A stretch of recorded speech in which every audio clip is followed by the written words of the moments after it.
Hello, beautiful people.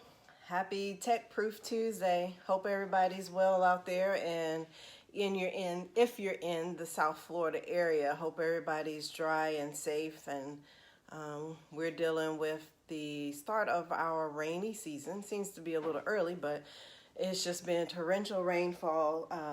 Hey, Ozzy, how you doing, dear? The last few days. Well, actually, um, probably almost 2 weeks now. It seems like it's just been on a day-to-day thing. Hey, Catherine. Good to see you guys. This week we are continuing our conversation about cyberbullying. As we discussed last week, we talked about how the sheltering in place has led to a significant increase in cyberbullying and what impact that has on our kids. We also talked about some ways to identify if your kid is a target of cyberbullying or is cyberbullying themselves, and how to recognize that quickly. So to continue that conversation, today we're going to talk about what to do. And last week, one of the things that I emphasized was that a lot of times in the news and in research and in articles and things like that that you see online, the focus has primarily been on the targets or the victims of cyberbullying. And I wanted to provide a little bit of information to you guys and kind of prioritize some aspects of what to do if your kid is the one actually doing the cyberbullying. So today that's going to be our focus. Next week we will actually focus on what to do if your kid is a target of cyberbullying.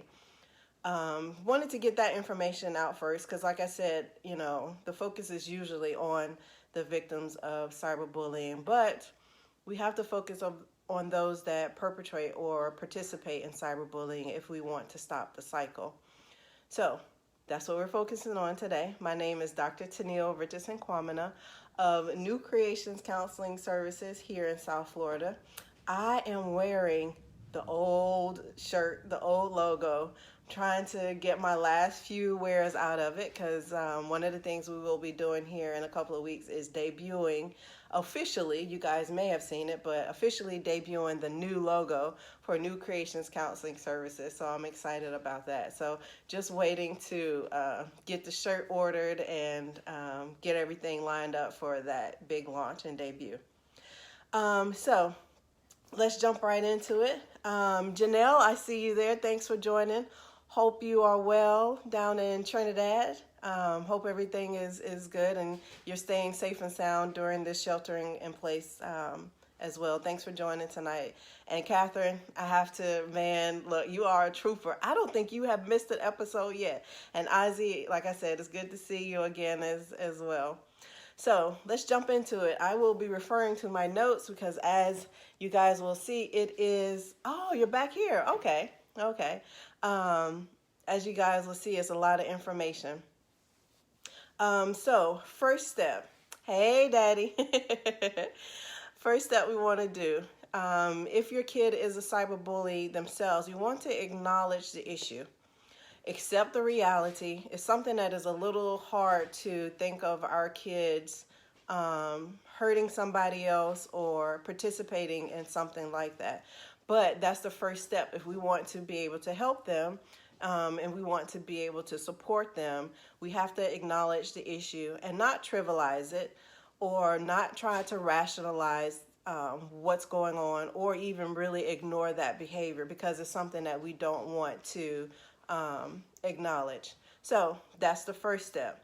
The second step, remain calm.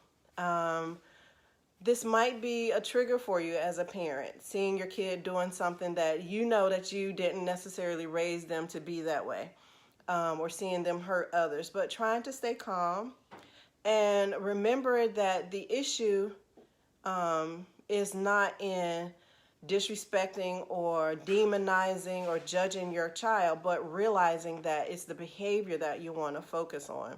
So we kind of want to separate the child from the problematic behavior and focus on that. We want to make sure that we're talking with them in a way that is understanding, and not in a way necessarily that will bring up their defense mechanisms and cause them to lash out or feel like they're being attacked as well. So staying calm in that situation. Keep an open line of communication. So usually when a child is cyberbullying, it comes from a place of revenge. Something has happened to them and they're on what we call some get back.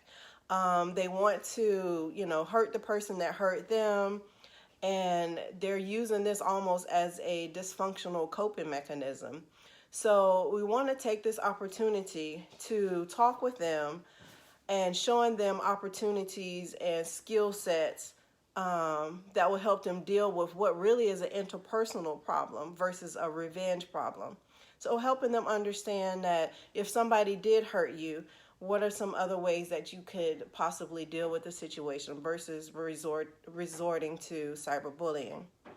And, just setting up a stage on a regular basis, checking in, how are you doing, what's going on in your life, so that your kid knows that they can come to you because there is an open door and an open line of communication when something bad happens to them, so that they can say, well, mommy or auntie or uncle or teacher or school counselor, this is what's going on with me and I don't know what to do, versus resorting to revenge.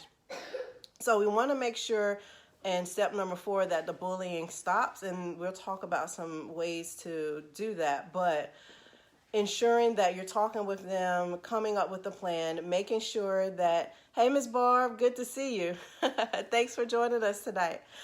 Making sure that you come up with a plan, talking with them, and having them commit to, this dysfunctional coping mechanism or cyberbullying or a way to get revenge.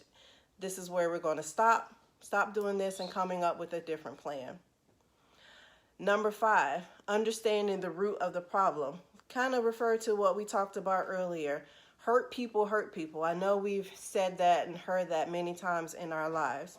So identifying some of the reasons why your child may have resorted to cyberbullying. Like we said, is it in revenge? Are they feeling hurt? Are they, dealing with another stressor in their life? And this is, again, like we said, their coping mechanism. Are they being victimized in other ways themselves? Step number 6, we want to make sure that we investigate, find out the extent of your child's bullying. They could be bullying across different environments. Because of technology, there's so many opportunities or so many avenues that they could be cyberbullying people on. So it could be apps, it could be social media platforms, it could be websites, it could be different devices, it could be their phone, it could be their laptop, it could even be their video game that they're communicating and talking with somebody across the world with. So taking a step back and doing a little bit of Sherlock Holmes work and investigating to figure out what's the scope of the problem and what it is that you have on your hands. Number 7 is very important. We want to encourage our kids to develop some empathy and compassion, helping them realize how their target of the cyberbullying is feeling. So talking with them about what it would be like to be in the shoes of the person that they are cyberbullying, how they would feel if somebody was saying those mean things or harassing or doing those things to them. So we want to make sure that we're working with them to develop that empathy. Number 8, setting up parental controls. There are 2 ways we could do this. You have the informal way and you have the formal way. The formal way would involve apps and software and tracking devices, utilizing some of this technology that we have to our advantage and finding a way to, 1, do some of the investigation, 2, being able to see what the scope is, and 3, putting in some parental controls to see how you could catch some of the language. They have apps now that will actually kind of monitor and filter out what your kids are posting online. And if something is like a red flag, if a word comes across that is deemed as something that would be part of a cyberbullying attack. So if somebody said you're a loser, or one of the things that kids unfortunately say a lot now is go kill yourself. So stuff, words, statements, stuff like that would be under this app's ability to be able to track. And I have several apps that could help with that. And if you're interested in finding out some more, you can send me a comment below, and I can definitely send you some of those resources. So setting those parental controls using the formal way in terms of the apps, and also doing informal check-ins. Checking in with them if they're on. What are you getting into today, on your online activities? What's been going on? How was school today? How are things going on your social media posts? Anything that you're concerned about? So doing those informal check-ins as well. And that kind of loops back to our tip number 3 in terms of keeping that line of communication open as well. So those informal checks are a good way to kind of start and maintain that line of communication. Share your concerns. Sometimes when our kids are going through things and we're going through things as a family, we feel isolated. We feel like we're the only one that has a kid that is being a cyberbully. And trust me, you're not the only one. It can happen a lot, and one of the things that we encourage you to do is finding a community. For example, we have our digital parenting platform, a social media group. Some of the parenting groups, parenting teenagers. So looking for those platforms where you can share your concerns and talk with other parents that may be going through what you're going through. And that way you can get some tips from them. Maybe they've already been where you're starting to go, and they can share what their journey was like, what their process was like, and maybe even some resources and tips that they have used as well. So it's important to look into that. And like Ms. Barb said, it can happen to anyone. Exactly. It can happen to anyone.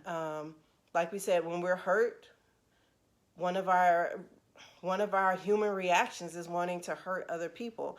And we have to remember that kids do not have the emotional intelligence and capacity and coping mechanisms that many of us adults do. And sometimes us adults don't have it either. But just think about it in terms of a preteen or a teenager that is navigating the world of social media and dealing with cyberbullying, and maybe not even understanding the extent of it.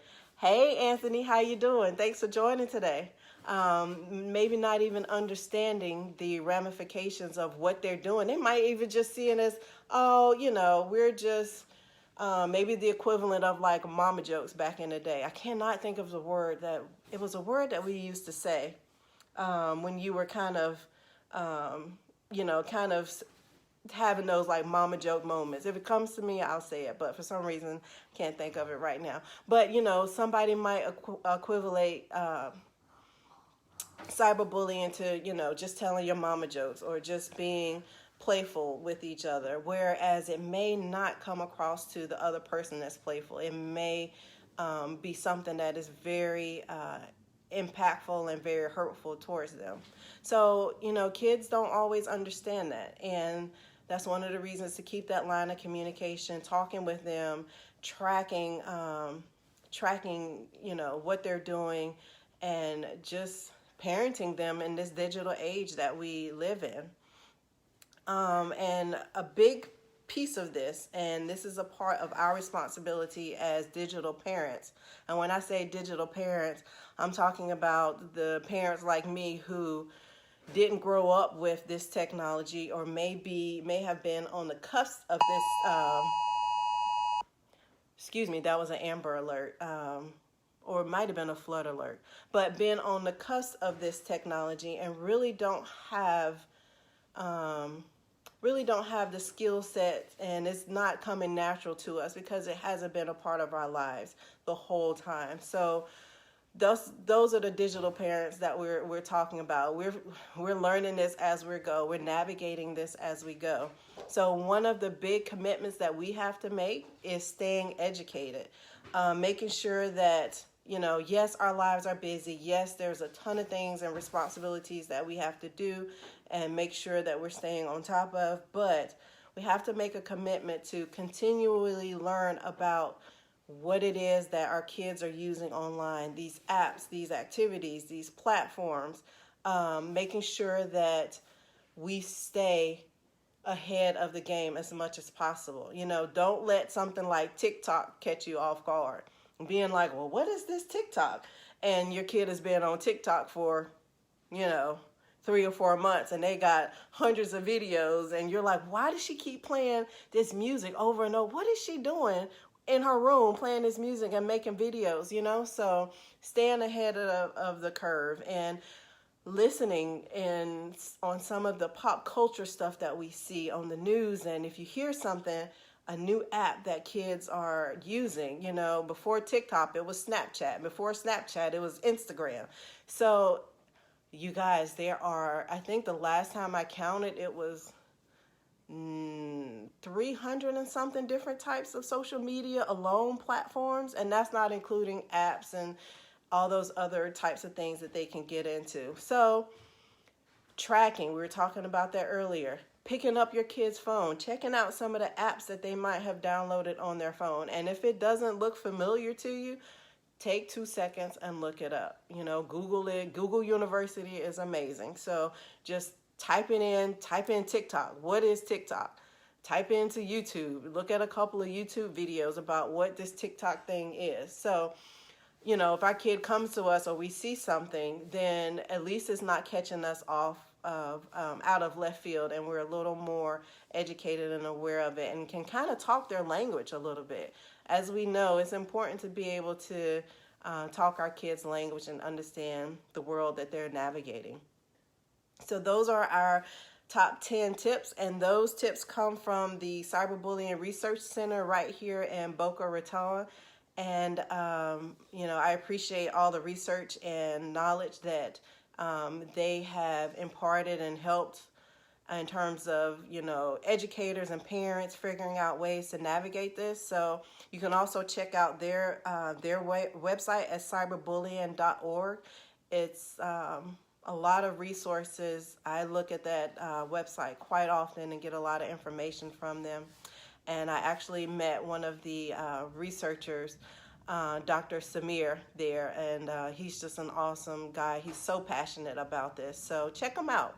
But I appreciate you guys, Miss Barb, Anthony, Ozzy, Catherine. Thank you guys so much for joining us tonight. As you guys know, I am all about prevention. It's one of the reasons why I am so committed to doing these Facebook Lives, because I feel like if we could get the information out there, it could help. And, we won't have the kids sitting on my couch after a crisis has happened, and then we're trying to work backwards and provide that intervention. So share. If you guys know that somebody that could use this information, help me get the word out there, and click like and click share. And I appreciate you guys taking a few minutes of your time and joining me tonight and getting this information.